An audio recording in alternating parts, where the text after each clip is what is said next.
My mom asked for my house keys while I was away on a business trip. What I saw on the CCTV cameras wasn't just unexpected, it was a family nightmare waiting to happen. I'm 24, a female, and recently inherited a house from my late uncle. He was an eccentric man, wealthy, and maybe a little too indulgent. He didn't need this two-story house with the grand swimming pool out front, but he bought it anyway. A bachelor until his death at 60, he had no one to share it with. But somehow, this giant house became my blessing. He left everything, his property, his money, split among his favorite family members. I happened to be one of them.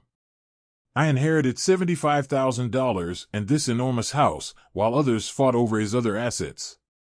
2 weeks ago, I moved in, though I haven't even finished unpacking yet. But already, it feels like home. I didn't expect my parents to visit immediately after I moved in, but I thought it would be nice to show them around. But then my mom brought her stepdaughter, Emma, a 16-year-old, with her. I hadn't asked for her to come, and that left a strange feeling in my gut. It wasn't that I hated her, but we had this disconnect. She was distant, cold even, as if she had something against me. I couldn't place it, but it was there. My parents divorced when I was 4. Despite that, they remained civil, even friendly. They always co-parented well. As I grew up, I stayed close to both of them. But after my mom remarried a couple of years ago, something shifted. She became distant, almost like she didn't need me anymore. I wasn't a little girl anymore, and now, with her new husband and family, I felt like an afterthought. It stung, but I tried not to show it. She was entitled to her new life, after all. But this house, this was important to me. I wanted both of them here, celebrating with me. Instead, my mom's awkwardness was palpable. She and Emma exchanged tight-lipped glances, as if they were trying to figure out how to tolerate each other in the same room. I could tell something was off, but I didn't say anything. I didn't want to make it worse. So, I kept my mouth shut, smiling when I had to. My dad was just happy to see the house. "It's perfect for you," he said, beaming. It felt good to hear that from him. But my mom and Emma, they just sat there, stiff and silent. It was like they weren't really there at all. The weirdness persisted. I thought it was just the tension between my mom and Emma, maybe I was overthinking things. So, I didn't press the issue. A week ago, I had to leave for a business meeting in another town. It was a 7-hour drive, and I hesitated to go. But my boss insisted no one else could do it. I agreed, hoping the time away would clear my head. Plus, they offered me a hotel stay for the weekend. A free vacation, in a way. The real problem? I had a package coming that I couldn't afford to miss. A rare collector's edition game I'd been waiting on for months. If it went back, I'd have to wait even longer, and that would be a disaster. My boyfriend and I were celebrating our 3rd anniversary in 2 weeks, and I needed it to be perfect. My dad was out of town with friends, and I couldn't ask my boyfriend to take the delivery, it was his gift. I even reached out to a few friends, but timing just didn't work. My neighbors, cold, corporate professionals who barely acknowledged my existence, were out of the question. Asking them would be awkward and uncomfortable. I was out of options, until my mom offered to help. She said she'd be happy to keep an eye out for the package, since she'd be in town. I hesitated for a moment, but then thought, what harm could it do? I didn't think much of it when I handed her the keys. I trusted her. The drive to the meeting was long, but I couldn't stop thinking about my mom and what had happened when she visited. There was something in the air, something I couldn't quite grasp. And when I finally arrived at the hotel, the first thing I did was check the CCTV feed from home. I just wanted to make sure everything was all right, that the package arrived. What I saw on the screen made my stomach drop. My mom was standing in the middle of my living room, glancing nervously around. She was talking to someone, but there was no one there. Her voice was shaky, her movements erratic. My heart pounded in my chest as I watched her walk over to the bookshelf, her hand shaking as she picked up a picture frame of me and my dad from when I was a kid. She stared at it, her lips trembling. And then, I saw her pull something out of her purse. Something shiny. I leaned closer to the screen, my breath caught in my throat. It was a key. But not just any key. It was my key. The key to the safe that had been in my uncle's study, the one I'd never told anyone about. Why would she be holding that key? My pulse raced, the world around me spinning. I could feel the cold sweat forming on the back of my neck as the realization hit. I wasn't just dealing with a strange family dynamic anymore. This was something else, something darker. I tried calling her, but she didn't pick up. I stared at the CCTV feed, my mind swirling. I had no idea what I was going to walk into when I got back, but one thing was clear, this nightmare was just beginning.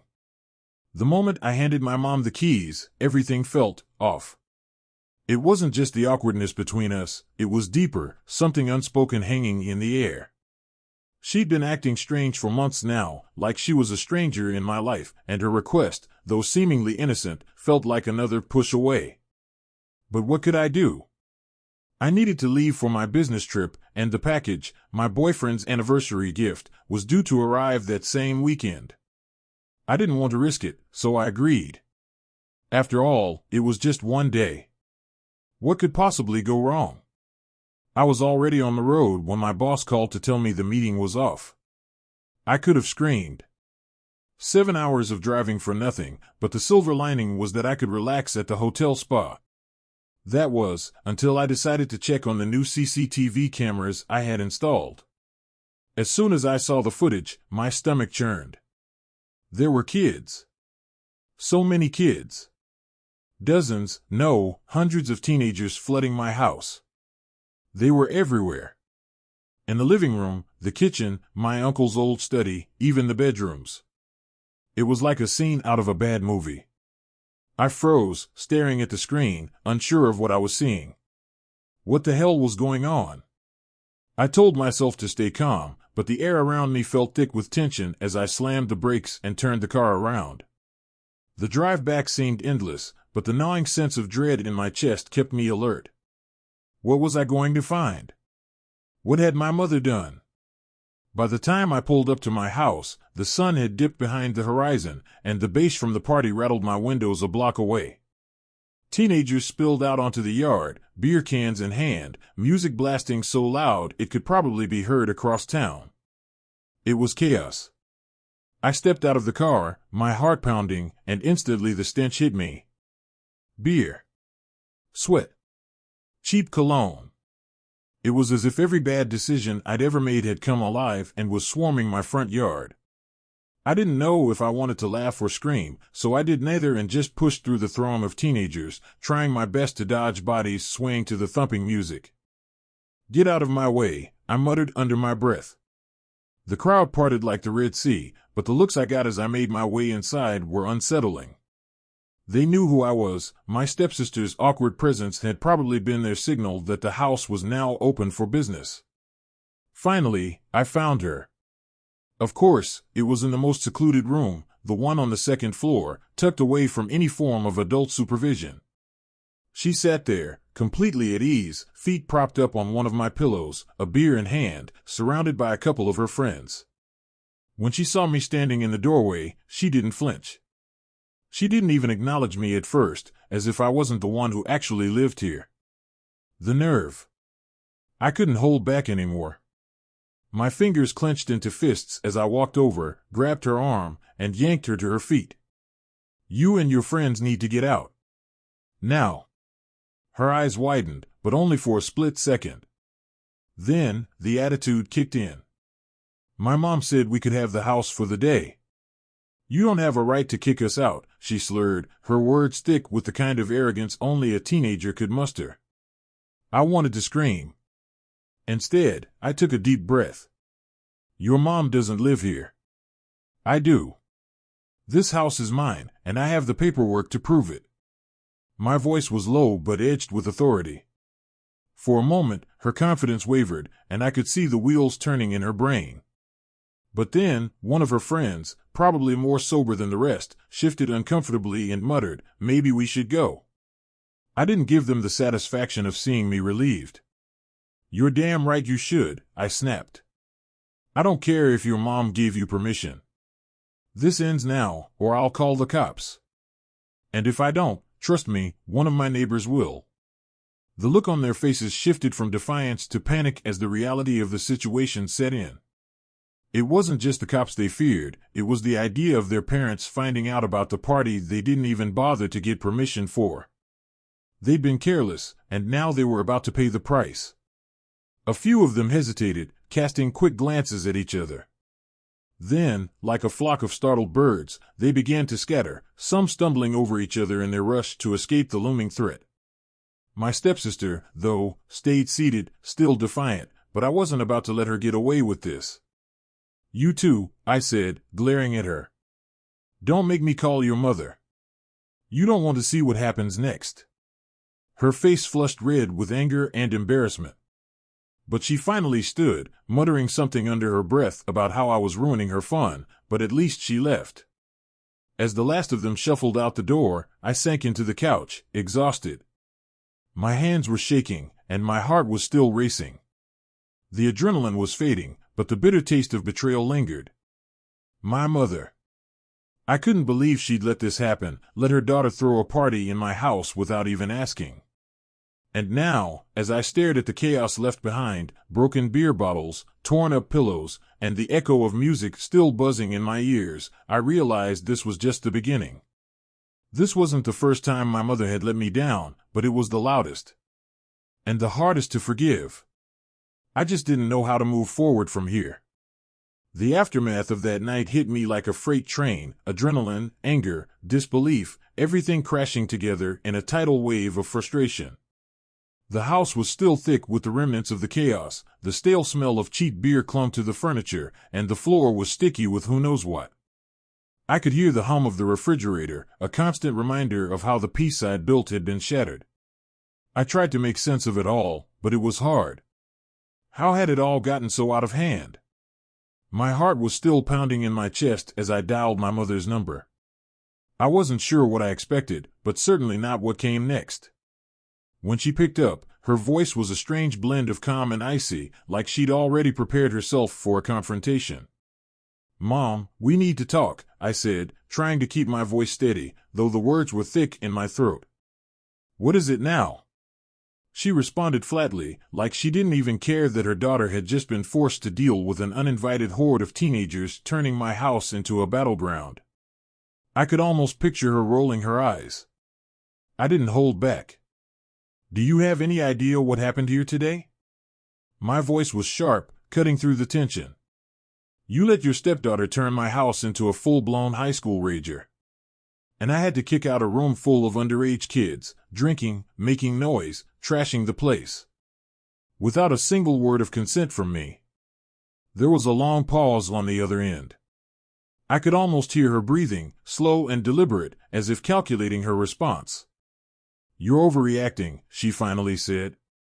It's just a party. A few kids. You really should have let her have it. Let her have it.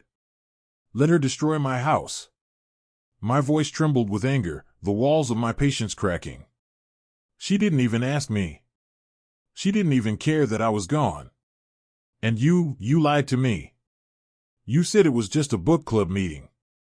A book club, Mom. Her voice softened, but there was an undercurrent of annoyance. You know how important this party was to her, right? She's been asking for this forever. Their house is too small, and you've got this big place. Why not share it for once? Why are you being so selfish? Selfish. The word hung in the air like smoke. Selfish. Was it really selfish to expect basic respect? To not have my home violated in my absence? My thoughts spun wildly, my hands clenched into fists. You think I'm selfish for wanting to keep my house to myself? I couldn't help the sarcastic laugh that bubbled up. It's not about the space, Mom. It's about respect. Something I'm clearly not getting here. She didn't even flinch at my frustration. You're blowing this way out of proportion, she said, the calmness in her voice only adding to the mounting tension. If you'd just been a little more understanding, this wouldn't have been a problem. I felt a rush of heat in my chest. You're not getting it, Mom. My house was ruined. And you don't even care. I was seething now. Every word felt like it was coming from some dark place deep inside me, a place I rarely let anyone see. But this was too much. After a long, loaded silence, I finally snapped. I'm not cleaning this up. You're going to have to do it, or you're going to pay for the damages. That's when the conversation took an unexpected turn. You want me to clean it up? She scoffed. No, sweetie. You're the one who embarrassed your stepsister. You're the one who kicked her out. You deal with it. And with that, she hung up. Just like that. No apology. No acknowledgement of how wrong she was. Just silence. I stood there, staring at the phone in disbelief. Then, in a moment of sheer frustration, I did the unthinkable. I called her husband. Hey, I said, trying to keep my voice even. This isn't about me and Mom anymore. This is about your daughter and what she did in my house. It was a mess, and I expect you to do something about it. There was a long pause on the other end. I could almost hear the gears in his head turning. Finally, he sighed. I'll send you the money. We'll handle this, okay? I'll talk to them both. You shouldn't have had to deal with that. I let out a breath I didn't realize I was holding. It wasn't the perfect resolution, but it was something. At least he was trying to fix it. Thanks, I muttered before hanging up. The next morning, the storm hit. My mother called me, her voice sharp, barely controlled. You had no right to involve him. He didn't need to know about any of this. But he did need to know, I retorted. You think I could handle this mess on my own? She didn't answer right away. Instead, there was a small, sick pause before she came at me with both barrels. You're nothing but an arrogant, narcissistic, she didn't finish, but I could feel the sting of the words hang in the air like a slap across my face. I blinked, momentarily stunned. My own mother calling me that? My mind reeled. I had tried. I had tried to keep things civil, to be reasonable, to understand.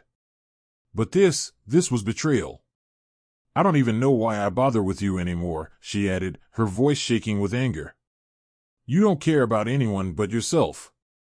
I stood there, speechless, the weight of her words crashing over me like a tidal wave. Was I really that bad? Was I the villain in this story? My heart pounded in my ears as the silence between us stretched on. When I finally spoke, my voice was tight. You're wrong. I care about respect. I care about trust. Something you and your daughter clearly don't understand. Before she could respond, I hung up, slamming the door on that conversation, at least for now. The tension still lingered in the air like smoke. Would this ever get better? Would my mother ever understand? I didn't have the answers, but I knew one thing: I had to stand my ground, no matter what. It's been 2 days since our last conversation, and I haven't been able to speak to anyone about it. I'm still reeling from what my mother said to me. I can't believe it. I never thought she'd go that low, especially not after everything. It hurts, worse than I expected. I thought maybe, just maybe, the distance between us over the years had been about her husband, or the awkwardness after they got together. But now, after what she said, I see it. It's her stepdaughter. It's always been her stepdaughter. I thought I'd been fair. Hell, I tried to be fair. I'd given my mother space when she asked for it, supported her decisions even when I didn't agree, but this was unforgivable. I don't even understand what I did wrong. All I did was kick a bunch of drunk teens out of my house after they trashed it, my house. I was so calm, so reasonable on the phone with her. I told her, clearly and without hesitation, how unacceptable it was for her stepdaughter to take over my house without asking. But instead of understanding, instead of hearing me out, she turned it into an attack on me. You're being selfish, she said, her voice so cold, so detached. Your stepsister has always wanted this. She's a kid who needed a party, and you, the words hung in the air like poison, seeping into the cracks of everything I thought I knew about my mother. And what did I get in return? Defensiveness. Denial. She didn't do anything wrong, she insisted, as if I hadn't just walked through a wreckage of empty bottles and broken furniture. She wanted to impress her friends. Impress her friends? I felt the heat rise in my chest. If my mother could make excuses for her stepdaughter, then what was left for me? I told her. I told her everything. You lied to me. You said it was for your book club, but your stepdaughter used it for a party, I snapped. And then you turned around and told me I was being unfair for kicking them out, even though they ruined my house. She didn't care. And the worst part? She didn't even apologize. Instead, she made it sound like I was in the wrong for not letting it happen. By the time we hung up, I was shaking with anger. She blocked me, and I wouldn't let it go. I was furious. I called her husband, hoping he might have some sense of reason. At least he understood the gravity of the situation. He didn't ask 1,000 questions. He just did what needed to be done. The money for the damage arrived in my account that night. My blood pressure finally lowered, but the ache in my chest? It was still there, festering. But then, of course, my mother found out. And the fury in her voice the next morning was like nothing I'd ever heard before. You went behind my back, involved your father, she screamed. Now my daughter's been grounded, and you've made everything worse. And then, in the middle of all of it, she called me a narcissist. She said I was arrogant. A selfish bitch. My own mother, the woman who raised me, was telling me that I was everything I hated. It felt like someone had poured acid on my skin. So I did what I had to do. I cut her off. Not just for the things she said, but for what she didn't say. For the way she refused to even acknowledge the wreckage. Her priorities, her love, it was all so clear now. It was never about me. It was about her perfect, precious stepdaughter. I'd been the nerd, the outsider. And she'd made it crystal clear that it would always be that way. The worst part?